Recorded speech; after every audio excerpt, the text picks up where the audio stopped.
Hi guys! So ito pala yung aking sahod sa Pupo. Ito yung pinakauna kong sahod.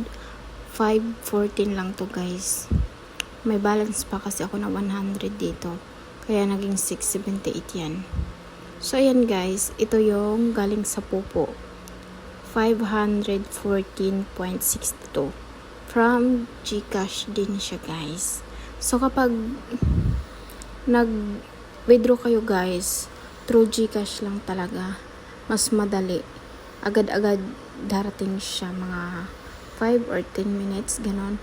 Dahil kapag Maya or ibang medyo matagal siya guys. At parang nahihirapan si Popo mag-send. Kaya mas madali kapag GCash na lang ang gamitin nyo.